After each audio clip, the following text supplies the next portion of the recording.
လူတွေရဲ့လိုချင်တတ်မှတ်မှုတဏှာကြောင့်မို့ရကြမလို့လိုတောင်မရတဲ့ဘဝလက်ထက်ပြည်သူတွေကကွာရှင်းဖို့စဉ်းစားနေကြချိန်မှာ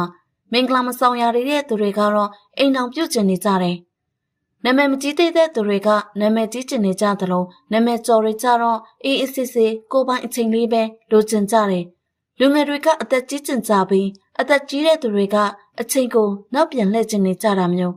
ဆင်းရဲသူတွေကချမ်းသာကျင်ကြပြီးချမ်းသာသူတွေကြတော့သူတို့ပတ်ဆက်နောက်လာရင်ပျောက်ဆုံးသွားတဲ့စိတ်ငြိမ်သက်ခြင်းကိုပြန်ရဖို့ညာတိုင်းဆူတောင်းနေကြရတယ်။သူတို့လိုချင်တာကိုရပြီးတဲ့သူတွေကလည်းတခြားတစ်ခုကိုထက်လိုချင်ပြန်ပြီးဘာလို့လဲဆိုတော့လိုချင်နေဆိုတာရရှိပိုင်ဆိုင်တာမဟုတ်ပဲလိုက်လံရှာဖွေနေတာကိုပြောတာ။ကိုယ့်ပစ္စည်းဖြစ်သွားတာနဲ့အဲ့ဒီအရာရဲ့တောက်ပမှုကပြတ်ကွယ်သွားတော့တာပဲ။တကယ်တော့ဘယ်သူမှအားလုံးကိုလိုချင်တာမဟုတ်ဘူး။သူတို့လိုချင်တာကမှားယွင်းမိပြီဆိုတော့ခံစားချက်ကြီးရက်တန့်သွားဖို့ပါပဲ။ဒါကြောင့်တကယ်တမ်းရွေးချယ်မှုကကိုယ်ပိုင်တာကိုကျင့်တတ်တာဒါမှမဟုတ်ရှော့ပြီးလက်ခံလိုက်တာမျိုးမဟုတ်ဘူးကိုပါနဲ့အတူရှင်တွဲနေထိုင်သွားမလဲဘာကိုလက်ခံမလဲနဲ့ဘာကိုစွန့်လွတ်လိုက်မလဲဆိုတာကိုရွေးချယ်တာပဲဖြစ်ပါတယ်